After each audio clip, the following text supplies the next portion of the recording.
Welcome and thank you for joining today's conference, Market Surveillance Committee meeting. Before we begin, please ensure you have opened the chat panel by using the associated icon located at the bottom of your screen. If you require technical assistance, please send a chat to the event producer.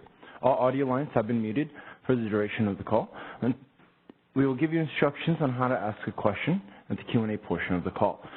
With that, I'll turn the call over to Benjamin Hobbs, Dr. Benjamin Hobbs, Chair of the Market Surveillance Committee. Ben? Okay, thank you, Victor. And thank you, all of you who are joining us on the phone lines. This for the third meeting in 2 days where we're considering the third of 3 opinions. This opinion concerns the ISO's proposal for complying with FERC Order 831, which is something that we've discussed at several previous MSC meetings.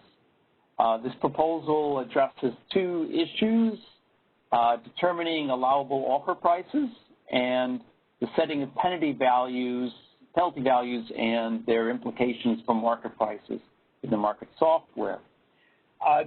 Joining me today from the MSC are the other MSC members, Jim Bushnell and Scott Harvey. And from the ISO staff, we have Daniel Tavel, Brad Cooper, Greg Cook, and Shami Davis. Is there anybody else from the ISO? No, that's it. Okay, great. And the agenda is, as always, to take public comments on any issues, although if you have some issues, some discussion of the Order 831, please hold your fire until after that summary. So I'll welcome comments on other issues. I would like to note that the events of August will be the subject of a report to be issued by the ISO late this month, and there'll be ample opportunity to be discussing those issues then, although if you have something to say now, I'm definitely glad to hear it. Okay, so first of all, Victor, can you see if there's anybody on the phone lines who'd like to make a comment? If you'd like to make a comment, please press #2 on your telephone.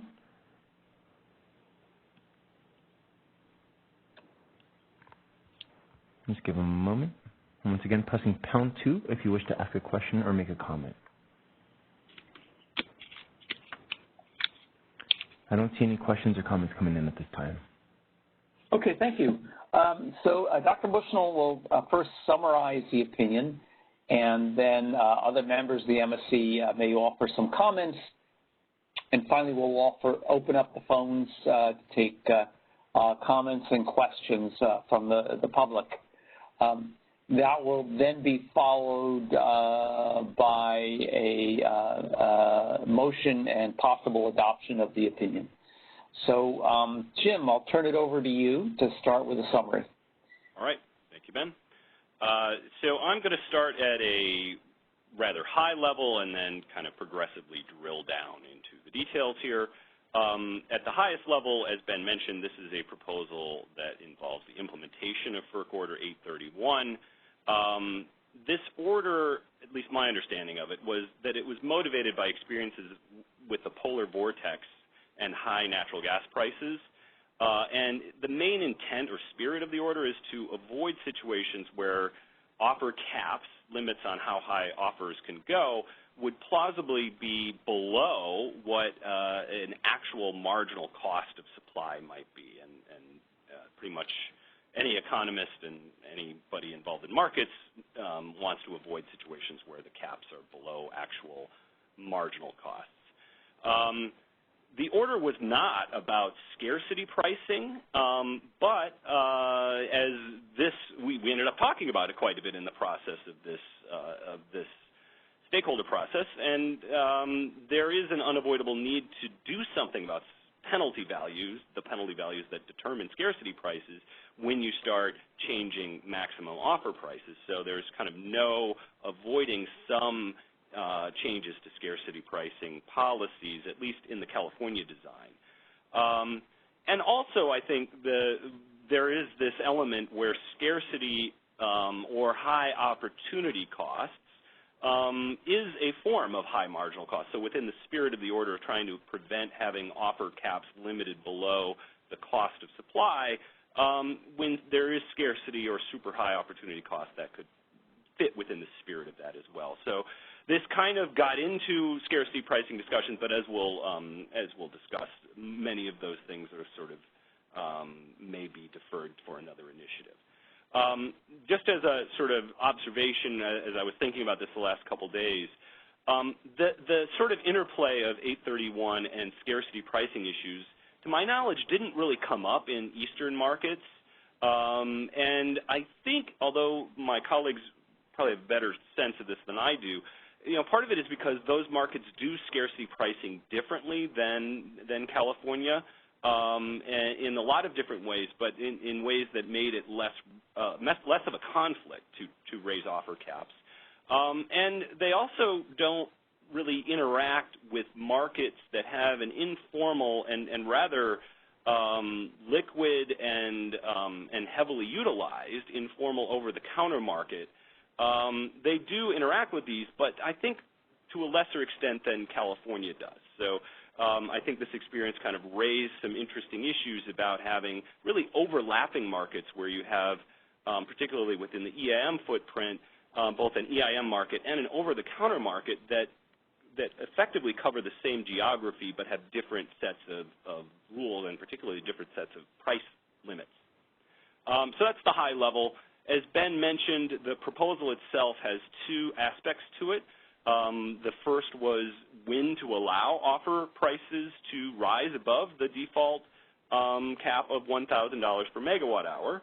And the second aspect was what to use as penalty values in the pricing run specifically, and when to apply those penalty values. So in other words, how to set scarcity prices and when to do it. I noticed at the end of our second call yesterday that one stakeholder made the comment that they weren't quite sure whether we actually supported or opposed the proposal after all that discussion. So I thought I'd lead with some punchlines to try to, dispel the tension, the drama. So we do support this proposal, both aspects of the proposal as a necessary and helpful step forward. In essence, what the opinion does get into is raising some issues with the calculation of the maximum import bid prices, which I'll talk about in a minute. And secondly, we support the scarcity pricing or penalty value elements of this proposal, but we support them as an interim measure that's an improvement over current practice. But at the same time, we strongly urge the CAISO to begin a more formal stakeholder process focused specifically on scarcity pricing, so that a lot of the issues that were raised in the process of this initiative could be kind of dealt with in a more holistic way. And that's another way of saying that although we view this the scarcity pricing elements of the proposal as acceptable and improvements, they're not necessarily our idealized version of what scarcity pricing would look like if we could sort of start from scratch and design it to our full, in all the dimensions that we think are appropriate. All right, so let me begin with setting prices above $1,000. There are two, I guess arguably three sets of units that are affected by slightly different rules for specific sources, for sources where we know the energy is coming from. We have methods already in place for looking at their commitment costs and for local market power mitigation for calculating their marginal cost, their default energy bids. And it just makes a whole lot of sense to use the same methods in this context. And so when those metrics indicate that a unit's marginal costs have risen above $1,000, then that's what would be used as their allowed offer value. And you know, these metrics have strengths and they have their weaknesses. They've been subject to several stakeholder processes over the last many years, but it just is very, very common sense to apply a consistent approach to what is in essence an attempt to try to measure the marginal cost of a unit across the different ways in which the CAISO deploys that measure. So that aspect we wholly support. For the second set of second set of offers, these are coming from unspecified imports. These are units, or these are sources where we can't really point to a specific unit and therefore can't really generate an engineering-based estimate of what marginal cost would be. And therefore, the proposal uses a maximum import price metric that is calculated daily, and it's based upon regional ICE over-the-counter contract prices that require a conversion from a 14-hour block peak contract price into hourly values to detect or estimate whether the price in an individual hour is implicitly rising above $1,000.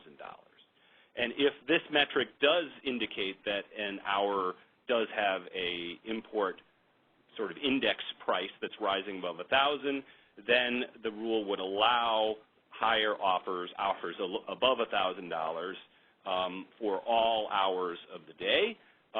Originally, I believe the last proposal said it would be in the day-ahead market all 24 hours and then only in the specific hours in which the index indicates price above 1,000. But coming out of the last stakeholder call, you know, there was an internal discussion about, well, it doesn't really make sense to have a price in, say, hour 10 in the day-ahead market that could be above $1,000, and then we're capping the real-time market at a price below that. And it could be predictable. So that seemed to create some instabilities that are best to avoid. And so my understanding is the next version of this proposal will apply 24 hours, the same rule to the real-time market as with the day-ahead market, where if any hour has the index rising above 1,000, then it would be all hours that would be facing these higher allowed offer prices. The opinion discusses the challenges associated with taking this, what we assume is it's going to be the peak contract that's going to be the relevant one here, and mapping this 14-hour block contract to individual hourly values. It's complicated.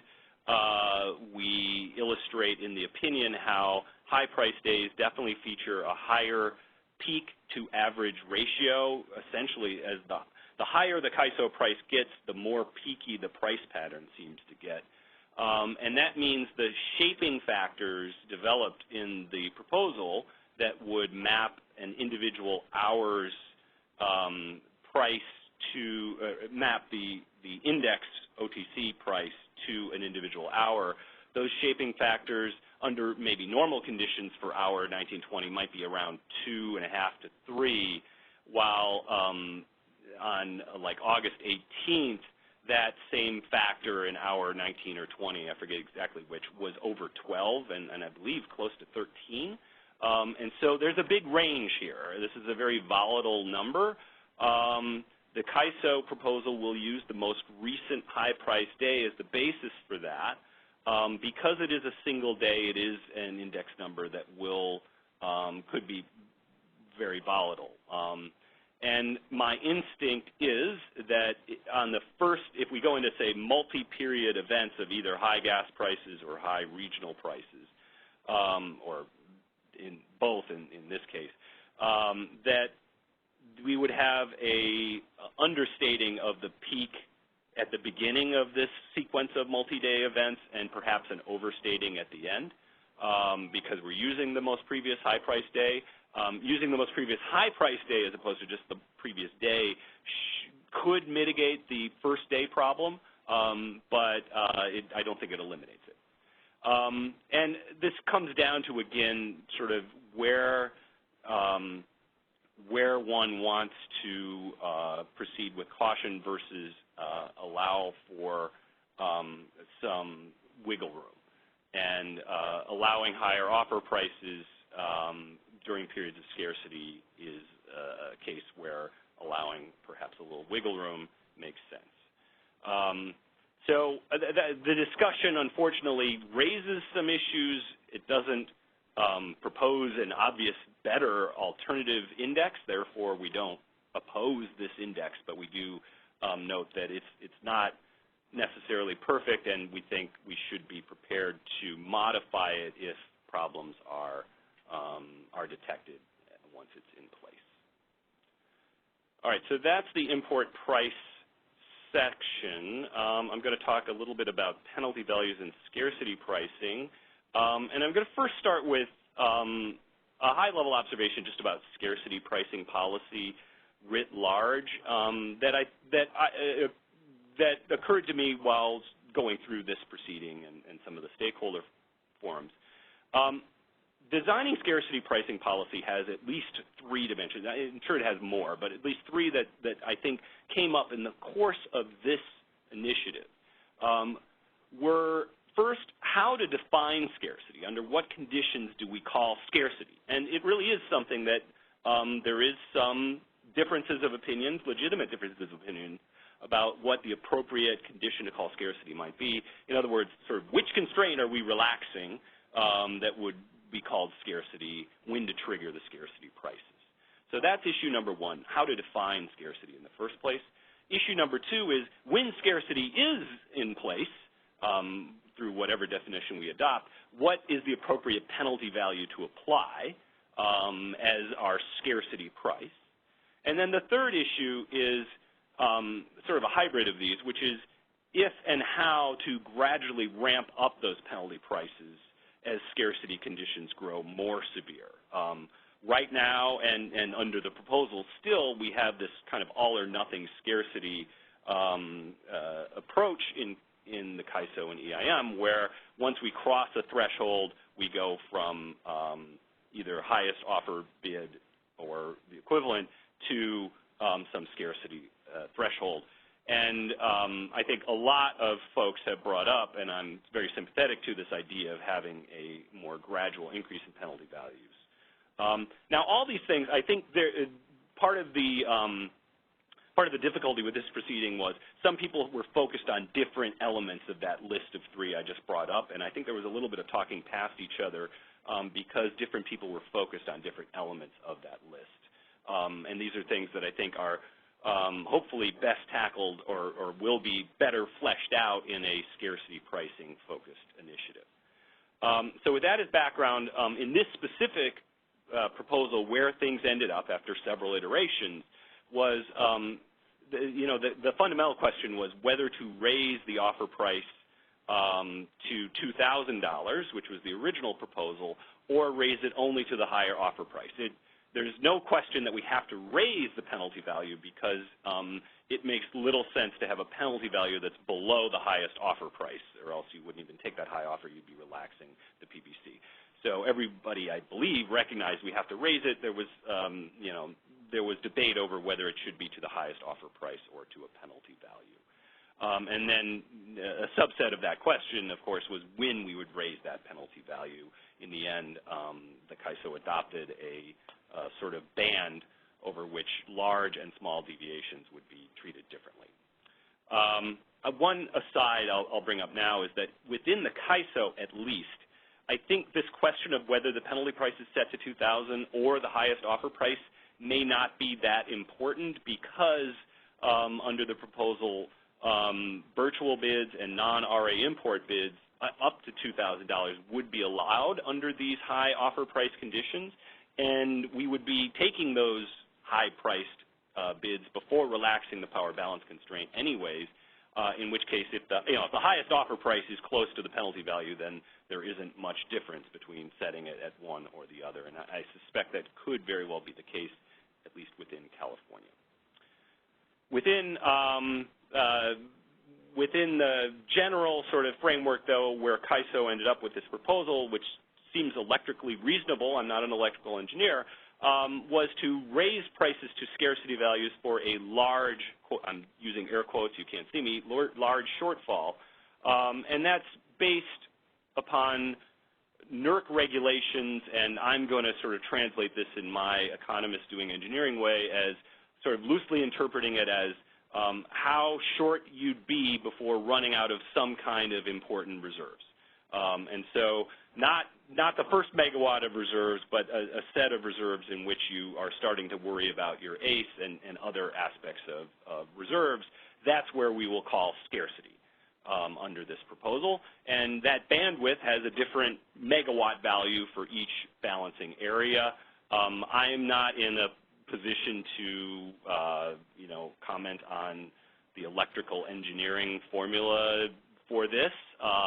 The philosophy behind it seems reasonable, it seems like a reasonable approach, again, as an interim step. I think graduated penalties make sense here, would be better, but again, I think the spirit of what CAISO is trying to do here is not do a full scarcity pricing design here, but come up with something that's acceptable to a broad set of stakeholders and an improvement. I'll end with a couple EIM-specific issues, or at least issues raised by, at least in part by EIM entities, not exclusively by them. And it was I thought there was an interesting and thought-provoking sort of back and forth here that, at least for myself, got me thinking more intensely about what scarcity pricing means in an EIM-like context, a market that is sort of voluntary only and has its own balancing responsibilities outside of the energy market that the EIM constitutes. And I think one of the arguments that was put forward is that scarcity in the EIM is not really scarcity then, because it doesn't imply, really one way or the other, it doesn't imply that there is a problem with the balancing or the ACE or things going on outside the EIM. And what we, after having discussions and what we discuss in the opinion is, that's actually not really inconsistent with how the CAISO defines scarcity in its market either. It is actually, I think, different than how Eastern ISOs would deal with scarcity.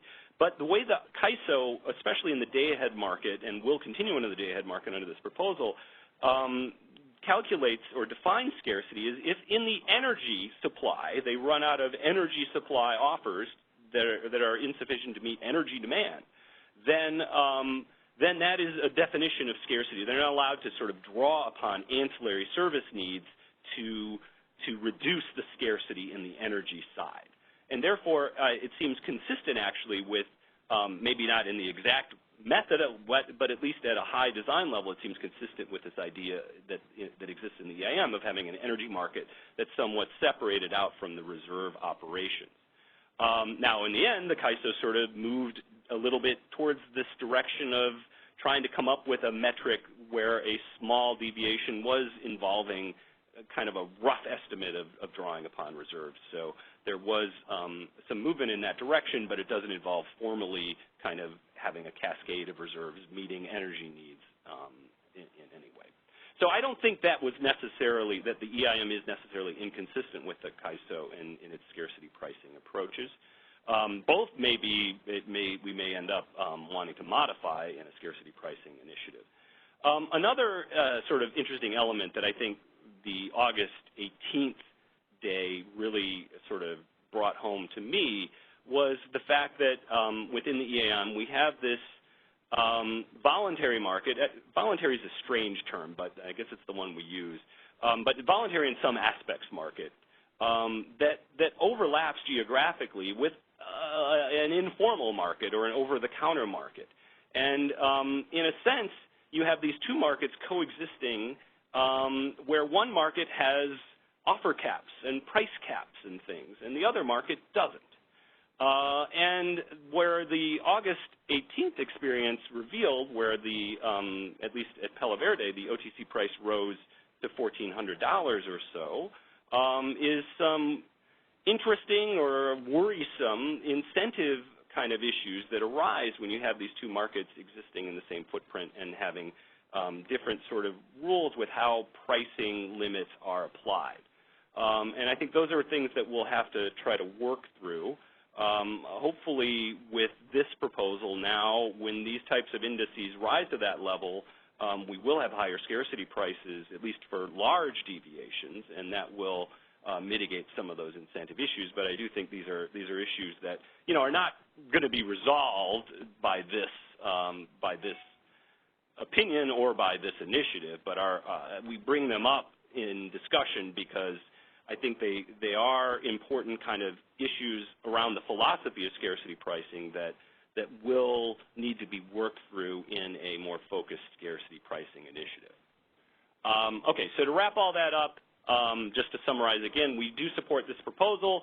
The maximum import bid price calculation seems reasonable, although we should definitely keep our eye on it. We also support the scarcity pricing approach with this band of small deviations, keeping the scarcity price at the maximum offer price, and then only large deviations leading to the $2,000 level. Not saying that's what I would support as a final, all-in holistic scarcity pricing design, but as an interim step here, it seems very reasonable. Although we, again, urge the CAISO to really start a process to think about scarcity pricing and a lot of the issues that came up in this initiative in a more holistic and coordinated way. So I'll stop with that. Thank you, Jim. I'll next see whether, Scott, you have anything you want to add? No, that was a really good statement, Jim. Thank you. Yeah.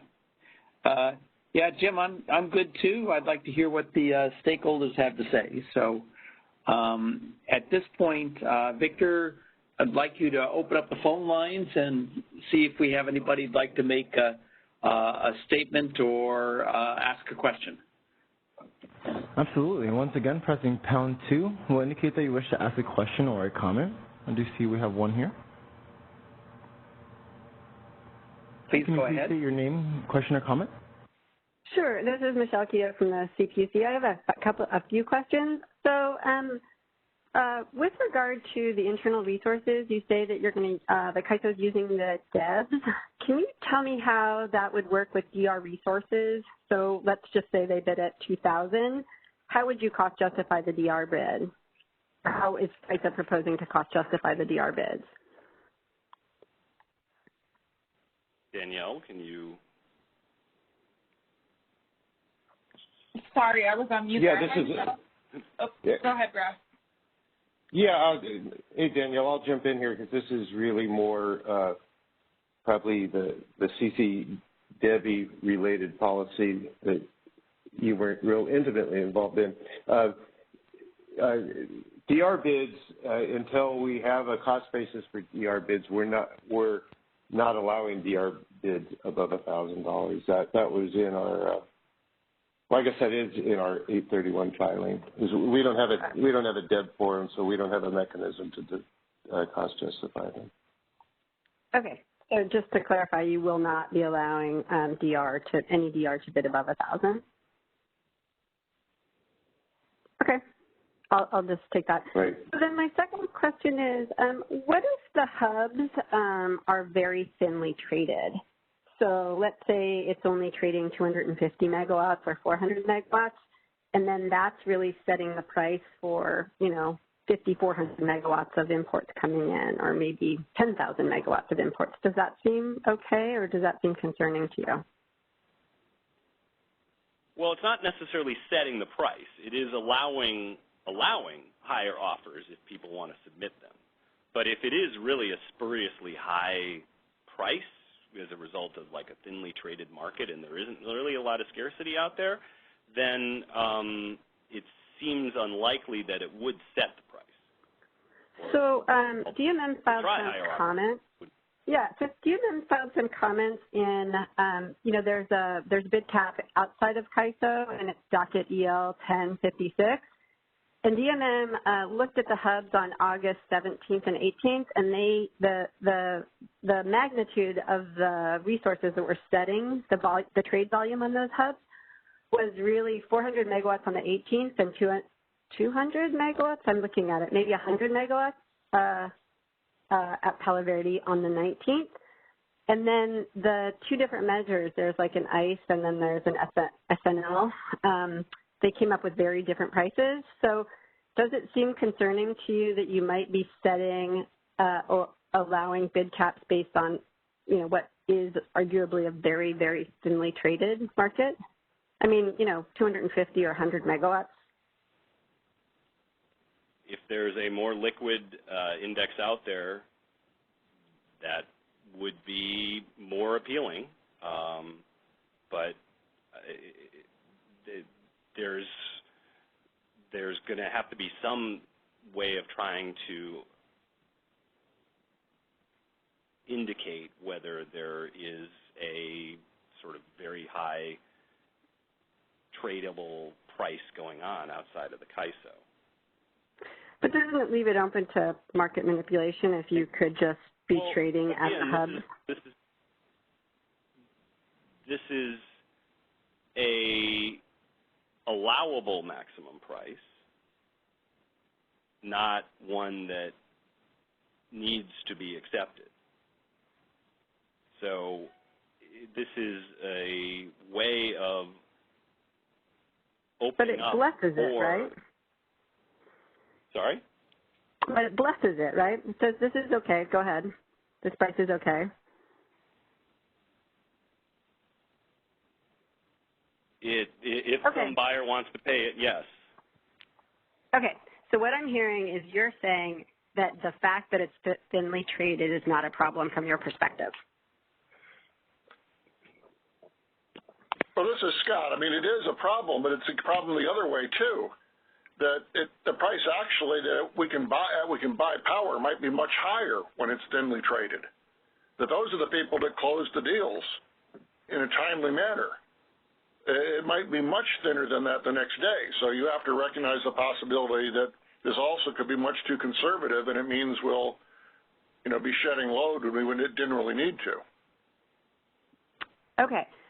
So I thought the justification for being able to use bilateral hubs is that we believe those external hubs represent a workably competitive market. Is that right?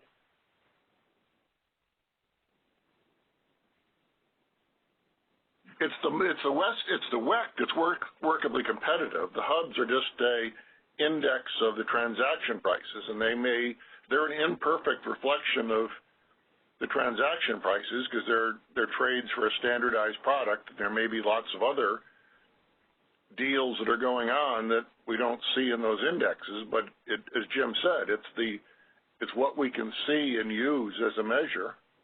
It's better than just saying anything goes. Okay. So it doesn't really matter that it's thinly traded.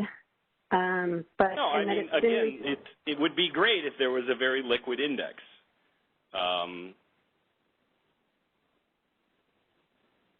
Okay. But the fact that the thinly traded index is giving us a high price is maybe it's a noisy signal, but it's definitely a signal that we have a very high market clearing price outside of California that might be inaccurately high, but if it is inaccurately high, then the market should be workably competitive, or would be more likely to be workably competitive, and relaxing that offer price cap should be less consequential. Okay. I mean, it all comes down to whether your priority is to make sure prices don't rise above $1,000 at the risk of getting less import offers, or whether it is to have more potential import offers during periods of scarcity at the risk of higher prices during some of those periods. Okay. I mean, the thing is that, it could have been we could have done this two hubs, and so we have the northern prices tied to the northern hubs and the southern prices tied to the southern hubs, but you guys decided to use, or CAISO decided to use the higher of, and it turns out in this case, and probably going forward, the higher of is the southern hub, and it turns out the southern hub was very, very, very thinly traded. So to me, that sets up a system that's ripe for manipulation. And I think that that's something that we should care about. But, I can't tell people. I mean, if it does turn out that mid-C is much, is consistently much more liquid than Palo Verde or during periods like this, that's something that that should be looked at, and maybe there is a way to sort of try to weight these based upon it. But I guess I'll say, we did have the prices coming in from mid-C during that midweek August weren't anywhere close to 1,000 either. So the fact that the higher price cap apparently would not have mattered because we were clearing well below the price cap that was in place already in that. Right, and the problem I see with that is that the way we just set it up, we said northern people go ahead and bid southern prices even though you can't reach it, and it won't help. But they weren't bidding $1,000 is the point, or maybe somebody was, but their offers weren't being accepted because prices weren't clearing anywhere near that. So. Okay. Well, I mean, we want them to be cost-based bids or something approaching cost-based bids, and since, I think we can just differ. Yeah, if it doesn't matter, then why don't we just have two separate hub prices? Okay. Because, Okay. So then, we also talk about use of bilateral hubs because the West is a workably competitive market, but then you're talking about all the scarcity going forward. I'm having trouble reconciling those two ideas, this idea that we have scarcity and that we have a workably competitive market in the West. Can you somehow make sense out of that for me? Well, again, it comes down to during periods of scarcity, what's your priority? Is it to limit how high prices can go, or is it to secure supply? Well, I guess my question is, do we have a workably competitive market or not, right? Because all of this is premised on the workably competitive market assumption, right? Yes, but the issue is just whether you're willing to pay more for power than other people. If the price is really high and other utilities are not going to shed load, they're going to spend $10,000 or $5,000 a megawatt to avoid shedding load, then they're going to pay more. That's not unworkably competitive. That's just they're willing to pay that much to avoid shedding load. Or even if there is so market you could power never. out there, we sorry, could take a principled stance and say, we're not going to pay those high prices, but then you could never not have a workably competitive market, given the way Scott just framed it, right? No, I'm saying that just because the supply is tight doesn't mean it's not workably competitive. So under what there's lots of supply in the EIM, but they're not willing to sell it to you. They're worried about having to shed their own load. If you were paying so much that it's worth the risk, then we have all the EIM offers and the flexi capacity. There's supply out there. It isn't like there's nothing there, but you've got to be competitive with the risk of having to shed their load. And that's the issue, like competitive with what? Okay. Okay. With their perceived risk to shed their load, as Scott said. Well, okay. So then just my last issue is sort of gets to your issue about scarcity. So where do you draw the line between market power and scarcity? Like, you can have scarcity and people can exercise market power. So where do you draw the line? If you always say that they can come up with some reason that they don't want to do it because they shed load, it seems like you could never have system market power in that world, right? Like, what would your definition of system market power be? Well, we are applying system market power to the resources inside the CAISO that do not have an obligation to serve other loads, but we can't impose our judgment on whether other utilities should shed their native load in order to make power available to California. Right. I mean, that's the way you put it, but we were actually exporting power during that time, just to be clear, right? We didn't keep the reliability power home. That's a separate issue, and that should be looked into.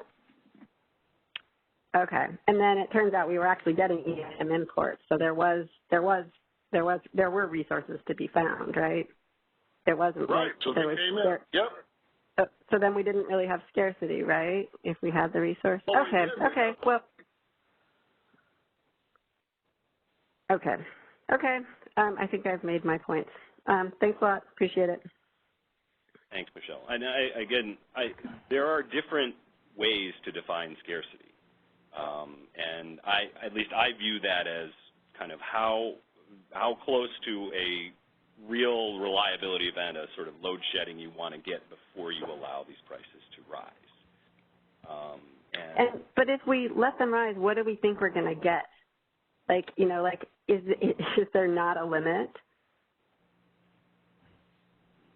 We're going to get a lower risk of involuntary load shedding.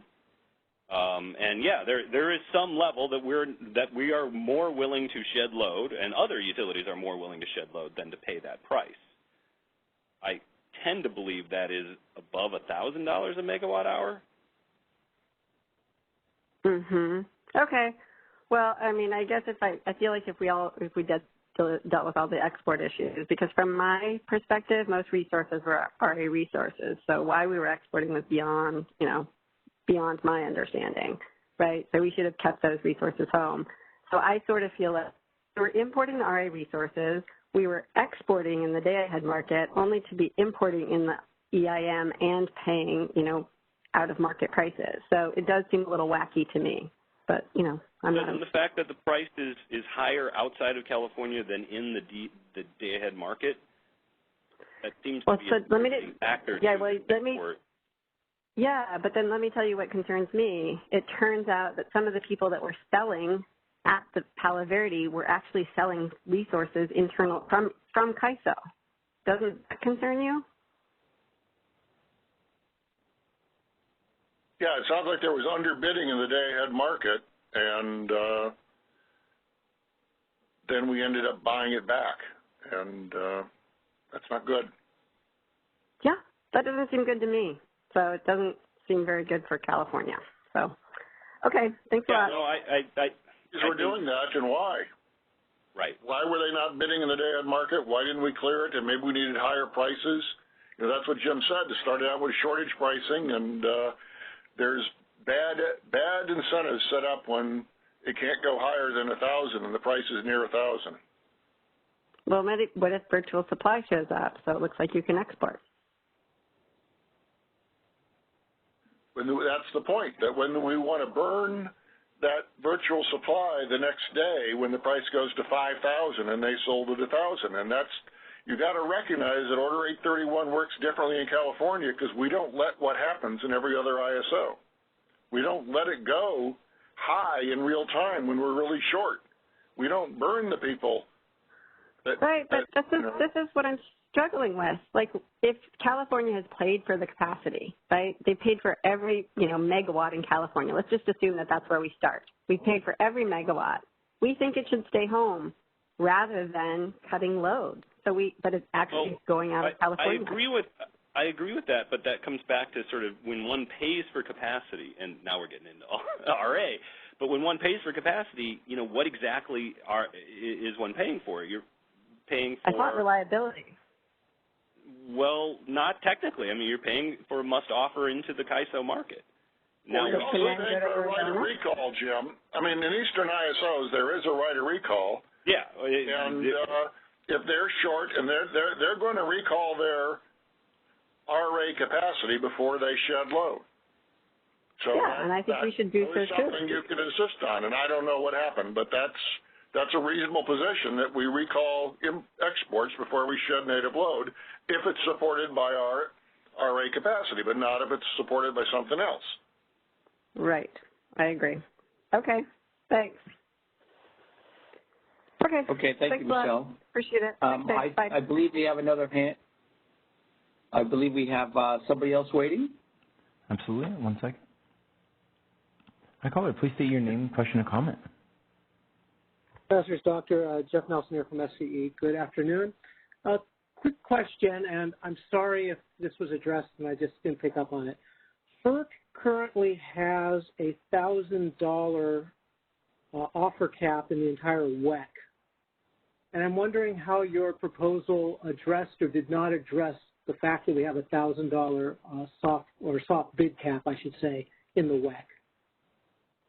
Not just the ISO, but the WEC.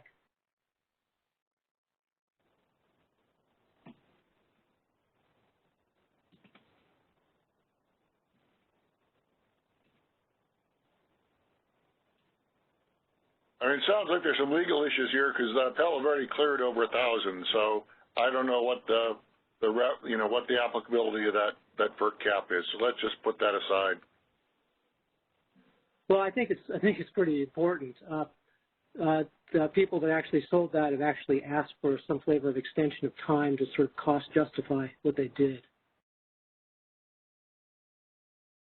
Yeah, this is Brad Cooper. I believe the way that bid cap works is it doesn't prevent transactions above $1,000. It requires filings and justifications after the fact to justify them, and that's what the filings going on now are about. But it doesn't prevent bilateral transactions from occurring above 1,000. And with Order 831, import bids are certainly, I believe, this is a legal question, but if my memory serves me right, FERC said in Order 831 that lack of better words, this Order 831 supersedes that WEC bilateral cap for offering into our market.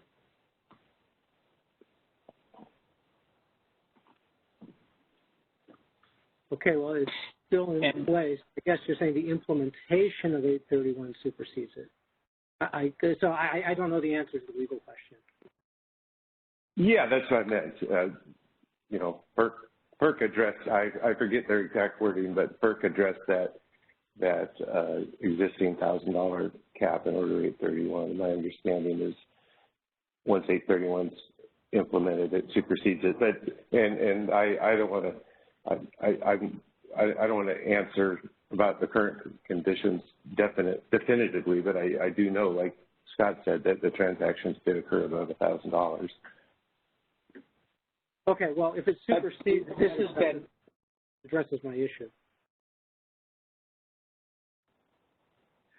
Can somebody clarify for me when there's a $1,000 soft bid cap? Is that a cap on supply offers, but those who are buying can bid and pay more, so the settlement is above 1,000, or demand bids are also subject to a cap, which is. Yeah, well, this is Brad. These are demand. These are bilateral deals, but then I don't know I'm not familiar with the exact mechanics of how that cap works. Yeah, my understanding is the sellers have to justify a cost basis for being above 1,000. I don't think there's any obligation on a buyer to justify a willingness to pay.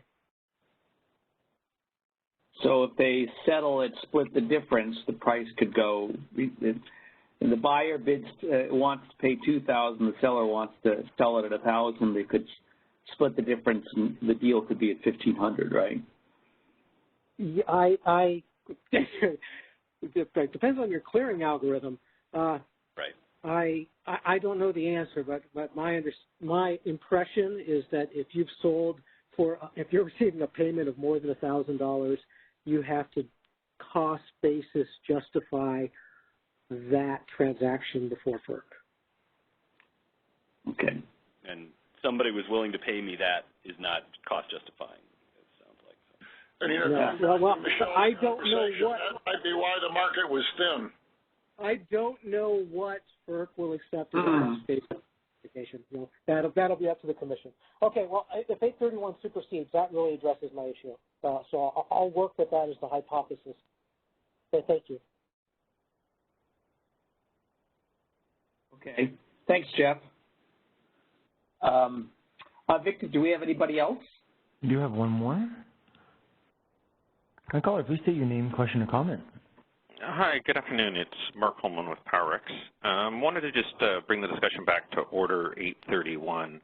I read the MSC opinion. I thought it was a very well-considered opinion and really liked the fact that you highlighted it as a interim measure, as a needed step in the right direction, and also highlighted the need for a new initiative on scarcity pricing.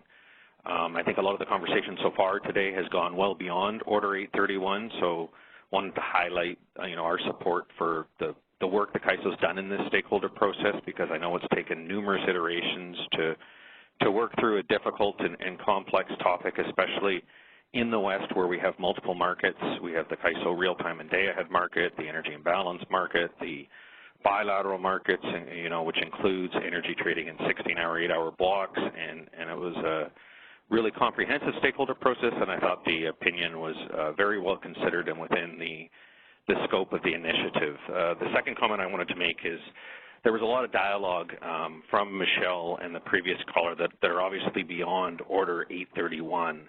I do think that we have to allow time for the information to be analyzed and come out on recent events so that we can identify the market enhancements that are needed and prioritize those. And I just caution against coming to conclusions and some of the statements that were made. As an example, the ICE index and the transactions and the volume that were quoted, those, as I understand it, are the fixed price transactions. That does not represent all of the energy that was transacted at that index price. Many buyers and sellers can connect and agree to transact at the index price, and that would not show up in that volume. So just want to caution against making assumptions and then having debate around market design and stakeholder processes when those assumptions are incorrect. Another assumption that was made was that the CAISO Balancing Authority area,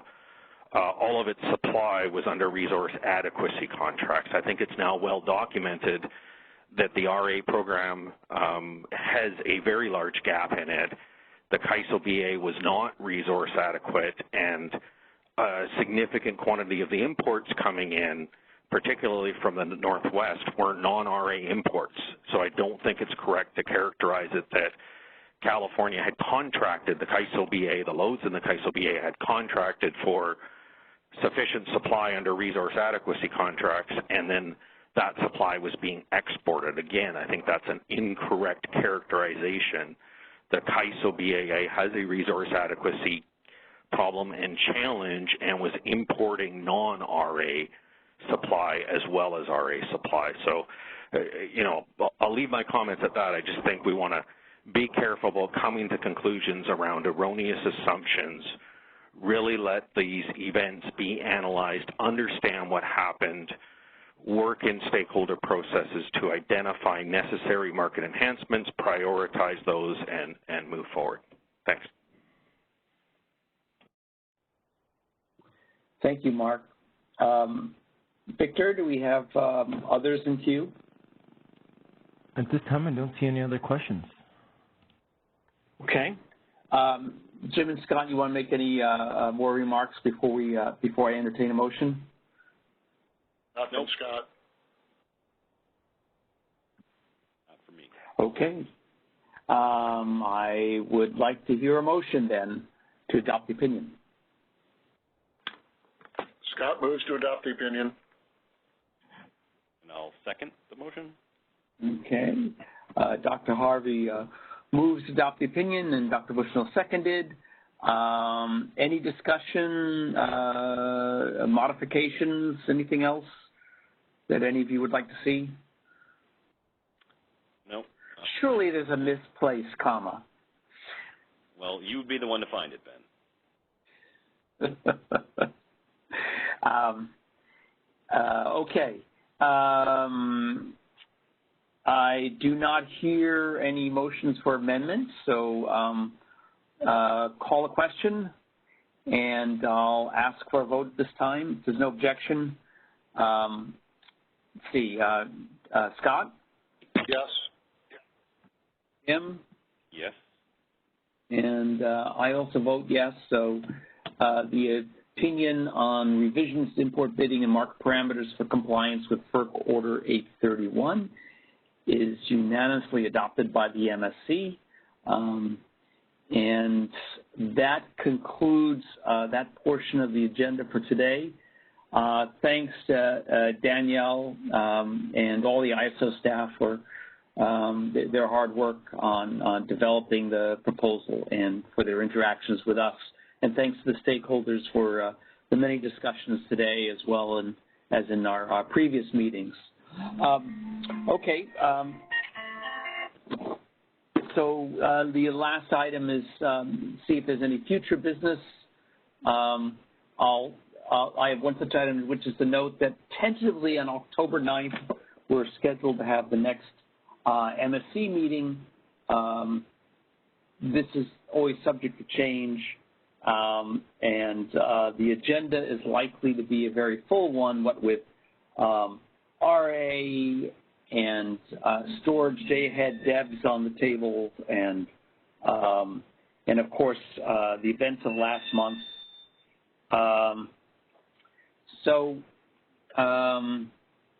Let's see. Anything else, Scott or Jim?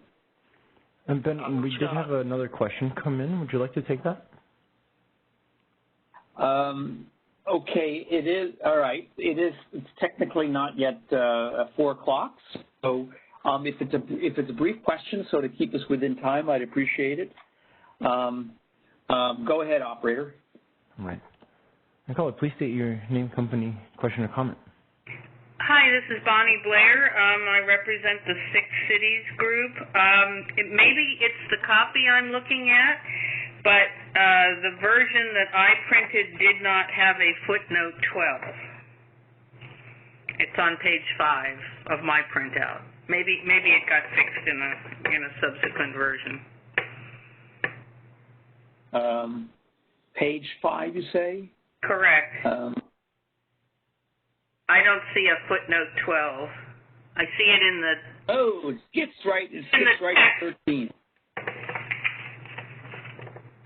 Okay. If there is no objection, let's see. The footnote concerns a sentence. The megawatt size of the threshold for EIM balancing areas will be based on a formula considering NERC standards for managing ACE magnitudes. So I imagine that that's a technical citation to the NERC standard. To the CAISO proposal, but... Okay.